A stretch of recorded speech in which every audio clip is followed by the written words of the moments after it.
नमस्कार, मैं प्रवीण अलावत हूँ। आप 90 डिग्री देख रहे हैं। आप सभी जानते हैं करोथा कांड के रिगार्डिंग क्या क्या हुआ था। जो 2006 में हुआ था उसको करोथा कांड के नाम से जाना जाता है।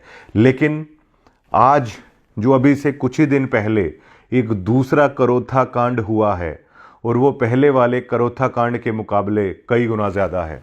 पहले वाला जो करोथा कांड हुआ था उस समय ज्ञान का प्रचार नहीं था। गुरु महाराज जो कहते थे, संत रामपाल जी महाराज, उन बातों को लोग समझ नहीं पाए थे। वो जो रार उत्पन्न हुई थी वो एक नई शुरुआत हुई थी जिसको लोग पचा नहीं पाए थे। वो गलत फहमियों के कारण है वो रार उपजी थी। लेकिन जो ये दूसरे वाला करोथा कांड हुआ है अब से कुछ ही दिन पहले, इसके बारे में आज मैं आपको खुलासा करना चाहता हूँ। और देखिए, मेरा मकसद, मुझे आखिरकार मिलना क्या है। मुझे किसी से कुछ लेना नहीं है, लेकिन मेरा मकसद सिर्फ ये है कि आखिरकार सच क्यों नहीं बताया जाए। जो संत गुरु महाराज के फॉलोवर हैं उनसे ये सच क्यों छुपाया जाए। और जो मैं बोल रहा हूँ उन सभी को पता है कि मैं झूठ नहीं बोल रहा हूँ। और ये जो तरह तरह के आरोप लगाने की कोशिश की जा रही है, इस पर भी है वो जवाब दिया जाएगा। अब काफ़ी सालों से 2006 के बाद करोथा कांड हुआ, विवाद उपजा, आश्रम बंद हो गया था, दोबारा से कोर्ट से आया, दोबारा से भीड़ इकट्ठी हो गई थी। आश्रम लगातार कई सालों तक बंद रहा। 19 साल के बाद आश्रम बंद रहा। वो आश्रम जो गुरु महाराज के काफ़ी करीब है, यहाँ से शुरुआत हुई थी, लाखों भक्तों के दिल के बेहद करीब है करोथा आश्रम। बेशक से बंद रहा, लेकिन करोथा आश्रम का जिक्र है, संत महाराज जी की वाणियों में है, वो लगातार चलता रहा। आप यकीन मानिए, 19 साल के बाद अगर उस आश्रम को खोला जा रहा है तो उन भक्तों के मन में, उन संत महाराज के मन में किस तरह के भाव उमड़ रहे होंगे। लेकिन जैसे ही करोथा आश्रम शुरू हुआ, एक सबसे बड़ा कांड ये किया गया कि 25 लाख रुपए का गबन है करोथा आश्रम में। अब जब ये खुला तो ही कर दिया गया गुरु महाराज के रिश्तेदारों के द्वारा। सब गवाह हैं इस चीज़ के। सभी करोथा आश्रम में जो भगत हैं सभी को ये घटना पता है, किस तरह ज़बरदस्त लड़ाई भी वहाँ पर हुई। और आश्रम खुलने से पहले ही उसको ताला लगाने की नौबत आ गई थी। जिस दिन ये झगड़ा हुआ, जो बाकायदा हाईवे है, उससे ट्रक वाले रोक रोक कर उस झगड़े को सुन रहे थे। अब ये देखिए, आश्रम के अंदर चलने वाले झगड़े को अगर रोड से जाने वाले व्यक्ति भी अगर रुक रुक कर देख रहे हैं तो विवाद किस कदर उपजा था। और जो अमन दास कह रहे हैं कि हम भाईचारे में जाते हैं, जो आश्रम में जो वो कोटी पहनकर जो अपने आप को बहुत ज्ञानी समझ रहे थे कि हम तो इस तरीके से पंचायतों में जाते हैं हमारे भक्त। अरे आप सरेआम पंचायतें लुकमा छिपमा नहीं होती। इस मुद्दे पर आप लोगों ने पंचायत क्यों नहीं की? इस मुद्दे को आखिर क्यों दबा दिया गया? और इस वीडियो को जब देख रहे हैं ना, अगर आप अपने गुरु महाराज का मान रखते हैं तो देखने वाले गवाह हैं इस चीज़ के। हर जो संत रामपाल जी महाराज की जो महिला डिवोटी हैं उन्होंने इस झगड़े को देखा। सैकड़ों लोग वहाँ पर मौजूद थे। महाराज जी के रिश्तेदार, उन्होंने ये किया। अब कैसे हुआ ये 25 लाख रुपए का गबन, मैं आपको ये समझा देता हूँ। संत रामपाल जी महाराज ने अपने शिष्यों को दान के लिए तैयार किया, उनको समझाया कि दान की महिमा क्या होती है। और वैसे भी हमारे धर्म में दान की परंपरा को लोग अच्छा मानते हैं कि भाई ऐसी जगहों पर दान करना चाहिए, संतों की जगह पर दान करना चाहिए। तो महाराज जी के शिष्य ये मानते हैं कि 10वां अंश है वो दान करना चाहिए। सिक्खी में भी ये चीज़ है, जो सिक्खी के गुरु साहिबान हैं उन्होंने भी सिखों को ये चीज़ सिखाई है। तो उसी मार्ग पर संत रामपाल जी महाराज के भक्त चलते हैं। अब आश्रम शुरू हुआ था।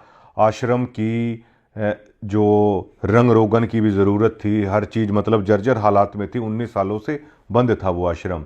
तो जो कमेटी नियुक्त की गई थी उसने सोचा कि आश्रम का थोड़ा सा काम भी हो जाएगा, तो दान और ज्योति के नाम पर ये 25 लाख रुपए इकट्ठा हुआ था। सत्संग हुआ था करोथा आश्रम में, तो वहाँ भी भक्तों ने, बहुत भक्त आए थे। 19 साल के बाद सत्संग हुआ है तो दान दिया गया था। लेकिन अब प्रोसेस ये होती है, रवायत ये होती है कि जब ज्योति और पाठ का पैसा आप दान करते हैं तो आपको एक लिख कर चाहे वो दिया जाए, एक उस चीज में लिख के आपको दिया जाता है कि आप 3100 रुपये दे रहे हो या आप 25,000 रुपये पाठ के दे रहे हो। तो विवाद इसलिए उपजा, जो गुरु महाराज की रिश्तेदार हैं वो उस पैसे को ले रहे थे, लेकिन भक्तों को उस चीज की वो जो पर्ची होती है वो नहीं दे रहे थे। पर्ची के लिए कह रहे थे जो दूसरे लोग हैं डीगल और करोथा वाले, आप उनसे जाके पर्ची ले लीजिए। जब उन्होंने कहा कि पैसा आप ले रहे हो, पर्ची कह रहे हो कि हमसे ले लो, हम उस पैसे का हिसाब है वो कहां से देंगे। जब उन्होंने इस चीज की पड़ताल की कि पूरे 25 लाख का ये सारा मामला है, उन्होंने कहा ये पैसे आप दीजिए।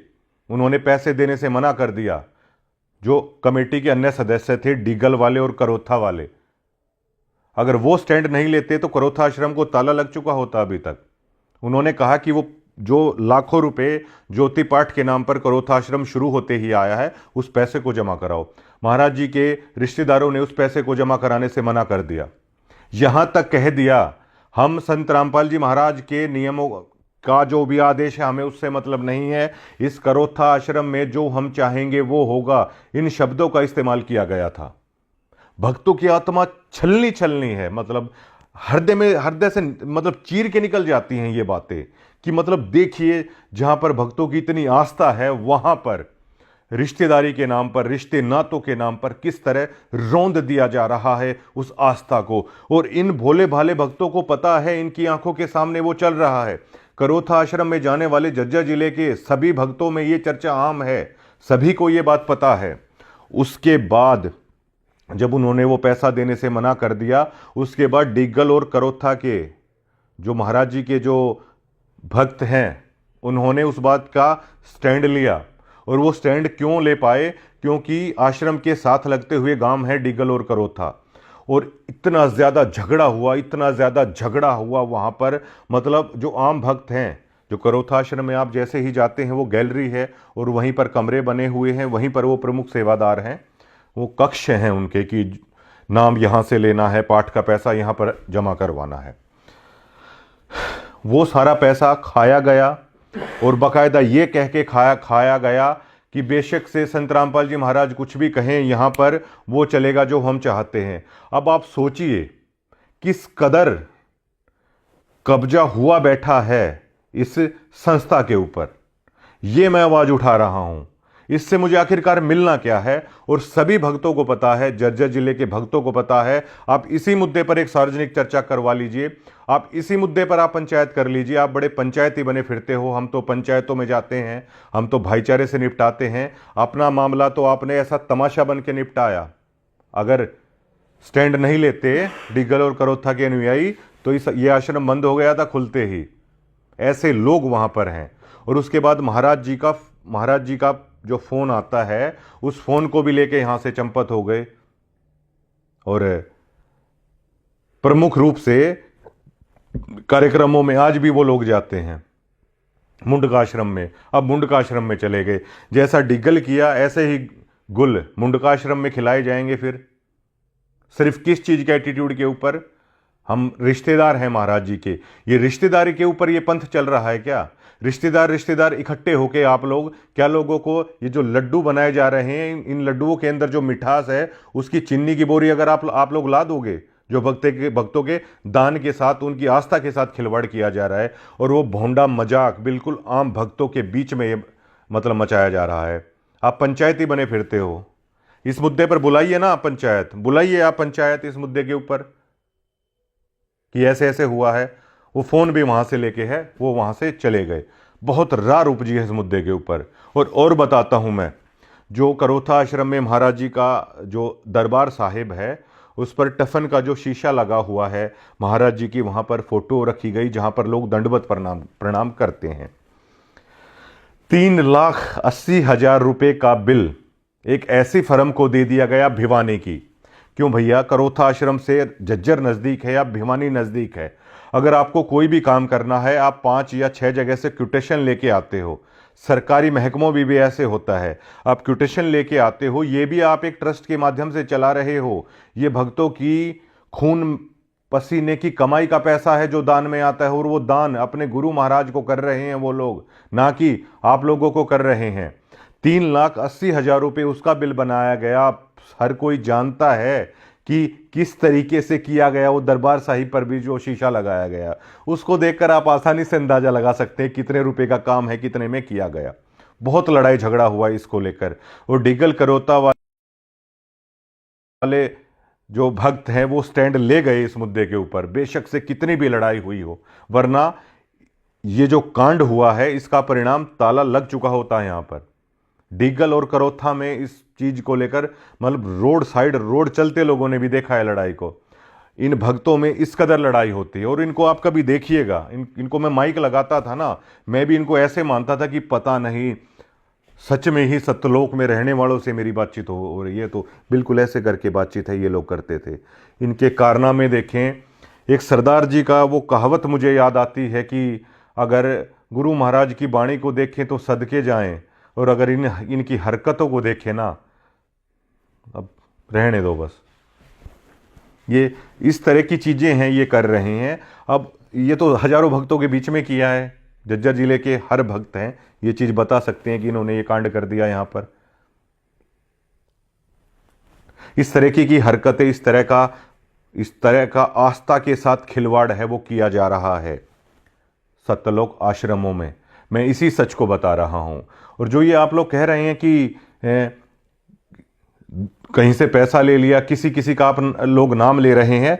अब एक कहावत है, गरीबदास जी महाराज की कहावत नहीं है, संत रामपाल जी महाराज एक बात कहते हैं कि फूटी ज्ञान विवेक की अंधा है जगदीश, चंपा कली को 500 मनी राम को 30।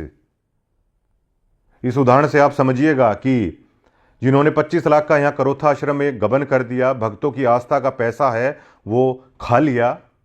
लड़ाई हुई बकायदा आपके आश्रम में, लिपटा झिपटी हुई, और यह तक कहा गया कि बेशक से संत रामपाल जी महाराज कुछ भी कहते हो, इस आश्रम में तो वो चलेगा जो हम चाहते हैं, क्योंकि हम महाराज जी के रिश्तेदार हैं।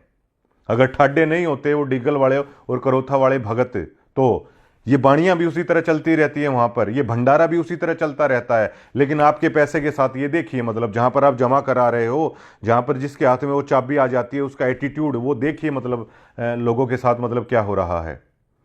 जब महाराज जी के रिश्ते में होने से आप 25 लाख का गबन कर लेते हैं, ये सभी भक्तों के सामने है, तो मुंडका आश्रम का चार्ज है वो जो का तो मुंडका आश्रम भेज दिया जाता है। जब एक ई रिक्शा चलाने वाला रामचंद्र के बाबत इन्होंने कहा, मुझे कोई लेना देना नहीं उससे भी, कि वो छोटे छोटे बैग चुराता था। छोटे छोटे बैग चुराने वाला तो आज जेल में है, और ये आज भी लोग वहीं हैं। चंपाकली 500 ले रही है, मनीराम के हाथ में 30 ही आए। ये रामचंद्र और ये जो लोग कर रहे हैं ना, इसलिए मैंने ये चीज बताई है आप लोगों को। जो हुआ था गिरावड़ में हुआ था, गिरावड़ में भी मैंने साफ साफ लहजों में कह दिया था, ये रिश्तेदारी का मेरे सामने मत चलाओ, ठीक है। मुझे क्या करना है भाई, ये पीले पर्चे का और कहीं डर दिखाओ, मुझे ये डर मत दिखाना। पीले पर्चे, नीले पर्चे, लाल पर्चे, उस पीले पर्चे का रंग तो बदल लो कम से कम, एंटरटेनमेंट के लिए अच्छा होगा। लोगों की आंखों को डरा डरा के आपने अंधा कर दिया, पीला पर्चा पीला पर्चा, रात को भी उठ जाते हैं वो सिहर के। और जबकि ये सहज मार्ग है गुरु महाराज का, पीला पर्चा, उसको हरा कर लो भाई, ग्रीनरी देखने में भी अच्छा लगेगा। मैंने वहां भी कहा था उसको, महाराज जी के जो भाणजे थे, मैंने कहा और कोई मिला होगा अभी तक आपको आम भक्तों के साथ करना इस तरह की चीजें, हमारे साथ ये चलेंगी नहीं। और जो आप ये वीडियो बना रहे हो ना, तो वीडियो बनाओ, फिर क्यों फोन पे फोन आप लोग करते हो कि प्लीज हटा दो, फिर क्यों मिलने के लिए आप लोग कहते हो कि नहीं मान जाओ, नहीं मान जाओ। आप लोग सिर्फ उन भक्तों को दिखाने के लिए, नहीं देखो परवीन अलावत ने तो अब ये बोल दिया है, दोनों की दोनों वीडियो दोबारा से ओपन कर दिया मैंने, जो गिरावड़ में बोली थी। और जो वो वीडियो मैंने यहाँ पे बनाई थी ना, वो ना आप लोगों से एक पैसा लिया था। दोबारा से इस चीज का खुलासा करता हूं, एक खोटा पैसा मैंने नहीं लिया। मैंने तो गुरु महाराज के नियम अच्छे थे, गुरु महाराज की वाणी अच्छी थी। मैंने तो सिर्फ एज ए डिगल का होने के नाते कि नहीं भाई उस दरमियान गलत हुआ, कर दिया महाराज जी के साथ हमने, ठीक है, तो मैं तो अपने उस पाप को उतारने के लिए गुरु महाराज की खबरें करता था। मैंने एक खोटा पैसा नहीं लिया कभी भी। और हमने तो यह सीखा है कि गुरु महाराज जियों की जगह पे, संतों की जगह पे कुछ दे देना चाहिए, कुछ लेना नहीं चाहिए। और देने वाली बातें तो मैं इसलिए नहीं करता क्योंकि गुरु महाराज ने ही कहा है कि दिया उड़ कभी बताना नहीं चाहिए, लेकिन उसके लिए भी आप लोग कभी ना कभी मजबूर कर दोगे। लेने की बात तो छोड़ो, कभी नहीं लिया। और यहां पे जब आप लोग खबर हटवाने के लिए आए ना, पता है आप लोगों ने क्या बोला था कि वीरेंद्र ने ये कहा है कि चाहे उसको कुछ भी देना पड़े, मना कर दिया मैंने। अरे आप तो इतने इतने सालों से जुड़े हुए आदमी हो, मैंने तो 1 साल से देखा था इस नियम को। मैंने तो भी इस माया के सामने नहीं झुका आपने जो कहा। मैंने तो ठीक है भाई कि लोग आए हैं, मुझे किसी ने कहा कि कोई गलत प्रचार कर रहा है, कोई इस तरीके से कर रहा है, मैंने तो उस वीडियो को सुधार के लिए आपके लिए बना दिया था। वो मेरी बात झूठ नहीं थी कोई भी। अब दोबारा से ओपन कर दिया मैंने उन चीज़ों को। और उसके बाद आप लोगों ने क्या किया, सिर्फ इतना कि एक एमएलए को भी दया आ गई, चाहे उसने कुछ भी किया हो। जो पत्रकार साथी और बैठे थे उनको भी भाई ये आ गई, यार गरीब आदमी यार गाली दी है तो क्या हुआ, कभी तो इसने महाराज जी का नाम लिया था। सिर्फ इतनी सी तो बात थी। इतनी सी बात के ऊपर आप आस्तीन का सांप, 200 का माइक, 100 की डोरी, कोई कीड़ा बता रहा है, कोई कुछ बता रहा है। ये आप वीडियो में जो शेयर बन रहे हो ना, मैंने आपको ये भी बोल दिया था अगर आप संत रामपाल जी महाराज के अनुयायी हो ना तो मेरे पास मत आना इन वीडियो को हटवाने के लिए। मैं संत रामपाल जी महाराज पे पूरा भरोसा करता हूं, लेकिन तुम्हारे पेट का पानी हिल जाता है। अपने सिर्फ जुड़े हुए डिवोटियों को आप लोग वो बहलाने के लिए सारी चीजें करते हो। ये वीडियो बना दी, वो वीडियो भी मैंने, ठीक है, गांव वालों की रिस्पेक्ट रखते हुए, सरपंच कुछ आ गए थे यहाँ पे, ठीक है, उनके साथ हमारा अच्छा व्यवहार है, उनकी बात को देखते हुए मैंने वो कर ली थी, ना कि किसी चीज को कुछ लेते हुए मैंने आपकी वो चीज कर ली थी। आते ही घर के अंदर एंट्री करते ही ये शब्द थे कि वीरेंद्र ने ये बोला है कि जो भी कुछ देना पड़े। मैंने माथे पे हाथ पकड़ लिया था, मैंने कहा ये माया के उसमें रचे हुए व्यक्ति हो चले हैं। ये तक सुनने के लिए तैयार नहीं कि मतलब क्यों कोई आखिरकार ऐसा कर रहा है। और ये बात करते हैं ना, ये पवन की बात करते हैं, पवन का मैं जिक्र करता हूं यहां पर, आप लोग मजबूर करते हो इन चीजों के लिए। अरे भाई मतलब आप पूरी संगत को, गुरु महाराज का मंत्र आदमी जाप नहीं करता, उससे पहले आप लोग एक पवन जयपुर वाला इतने घबराए हुए हो क्या आप एक आदमी से? आप लोगों को भरोसा ही नहीं है क्या? कोई उस आश्रम के अंदर उस व्यक्ति को जानता भी नहीं है ना, आप लोग जिक्र कर करके उसका नाम बता देते हो। मुझे पहली बार कब पता चला, मैंने जज्जर के कोऑर्डिनेटर, उनका इंटरव्यू ले रहा था मैं धनाना धाम में, रोहतक की पहरावर में इन्होंने अपने सारे भक्तों को भेजा, संत रामपाल जी महाराज का आदेश बताकर इन्होंने भेजा। और निमंत्रण आया था, ये हुआ था, हरियाणा रोडवेज की बसें जाती हैं बाकायदा धनाना आश्रम में, और वहां से बिठा के लाते हैं। और ये वहां पर गए, मैंने वो सवाल पूछ लिया था, पूरे हरियाणा में चर्चा हुई, पूरे हरियाणा में मजाक का विषय बनाकर रख दिया था इन्होंने संत रामपाल जी महाराज को। जब ये रोहतक रैली के अंदर जब ये लोग गए थे, मैंने पूछ लिया था कि ये पूरे हरियाणा में चर्चा है कि आप रोहतक रैली के अंदर गए हैं, तो मना किया। तो उस पवन ने जज्जर के कोऑर्डिनेटर की वो वीडियो बना दी कि ये कबीर पंथी नहीं कौवा पंथी है। मुझे ये चीज का तक नहीं पता। उनका फोन आया और बिहाफ पे किस पे, वीडियो 90 डिग्री की उन्होंने कुछ उसमें शॉट ले रखे थे, जिसमें जज्जर के कोऑर्डिनेटर है वो दावा कर रहे थे हमारा तो वहां पर कोई नहीं गया। और उसमें हेडलाइन उन्होंने लिख दी कि ये जज्जर के कोऑर्डिनेटर ये कबीर पंथी नहीं कौवा पंथी है। मेरे पास फोन आया, देखो। मैंने कहा अरे यार आप तो ये बोलते हो कि इस पवन से दूर रहो, इसकी तो बात भी नहीं सुननी चाहिए, इसकी तो वीडियो भी नहीं देखनी चाहिए। आप लोग क्यों इनकी वीडियो आप देख रहे हो, क्यों मुझे दिखा रहे हो? नहीं, उसके पास कॉपीराइट भेजो, उसके पास ये भेजो। मैंने कहा मैं पत्रकार हूं, मैं ये चुट्टी हरकतें नहीं करता कि कॉपीराइट भेज दूं या यह भेज दूं या वो भेज दूं। मेरी बहुत सारी वीडियो सतलोक आश्रम से जुड़े हुए लोग हैं वो चलाते हैं, मैंने कभी किसी के पास कॉपीराइट भेज दूं क्या मैं? ठीक है भैया, अब जो चीज है वो उसको चलने दो, उसमें क्या दिक्कत है?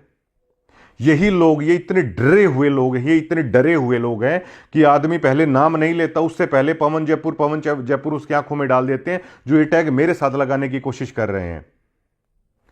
रामचंद्र तो आपके वहां से थैला चुराया करता था, पवन के ऊपर आपने पैसों के गबन का आरोप लगा दिया था, मेरे ऊपर आप क्या लगाओगे?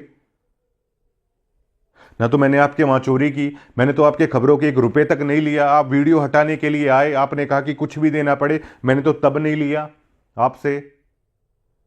वरना आप अभी तक आप लोग अपनी संगत को बता नहीं देते क्या कि पैसे लिए?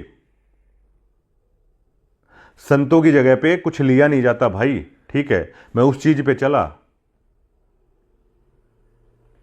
वरना मेरे घर के पीपे में चून बिना पैसों के आ रहा है क्या? जो और भी हजार तरह के खर्चे हैं वो मतलब वो बिना पैसों के हो रहे हैं क्या? मैं खबर करने आता था गाड़ी में, वो तेल मुझे कोई फ्री में डालता था क्या? मैं किस लिए आता था? क्योंकि मेरी आस्था थी, उस वाणी का असर था जिसको आपने बिल्कुल धूमिल करके धर दिया। और अब आप लोग अलग अलग तरह के प्रयास करने की कोशिश कर रहे हैं, ऐसे हुआ वैसे हुआ, रामचंद्र का इन्होंने ये कर दिया, रामचंद्र का वो कर दिया। कानपुर से उसको मैं उठा के लाया क्या? और एक ई रिक्शा वाले को फंसाने के लिए आपने एड्डी चोटी का जोर लगा लिया। महाराज जी ने तो उसका बाल बाका नहीं होने दिया। आप लोग कब समझोगे इस चीज को? और अगर ठेले चुराने से उसको गुरुद्रोही आपने घोषित कर दिया तो ये 25 लाख का गबन किया महाराज जी के रिश्तेदारों ने, इनको क्या घोषित करोगे फिर आप?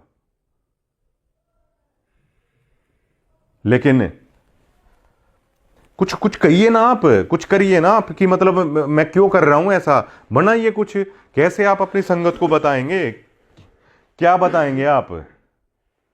आप लोग खुद ही पवन पवन पवन पवन करते हो, ठीक है, खुद ही घबराते हो उसकी वीडियो से, और औरों को आप शिक्षा देके खुद ही उसके व्यूअर हो आप लोग, और आप ही लोग बताते हो। मेरे मामले में ये बड़े परेशान है कि किस तरीके से आखिर किया जाए। वीडियो बनाओ भाई, वीडियो बनाओ, मेरे पास आओ मत आप लोग, ठीक है, मेरे पास आओ मत। आपने तो हरियाणा में वो कर दिया कि मतलब लड़ता क्यों है बोला भाई, मतलब पहले तो मतलब ठाडा बन के हैं, फिर बोधा बन के, मतलब हर तरह की चीजें आप लोग कर रहे हो। ये दूसरा करोथा कांड है और इस पे पंचायत करो आप लोग। क्या मैंने आप लोगों से कुछ लिया नहीं? क्या यही मेरा कसूर? सच बोल दिया, यही मेरा कसूर? सतलोक आश्रम में तो इस शेर बिल्कुल इनके ऊपर ना फिट बैठता है। बर्बाद गुलिस्ता करने को सिर्फ एक ही उल्लू काफी है। हर शाख पे उल्लू बैठा है, अंजाम में गुलिस्ता क्या होगा। यहां तो हर शाख के ऊपर बैठे हुए हैं। और इनकी भाषा आप देखिए, किस तरह की भौंडी भाषा ये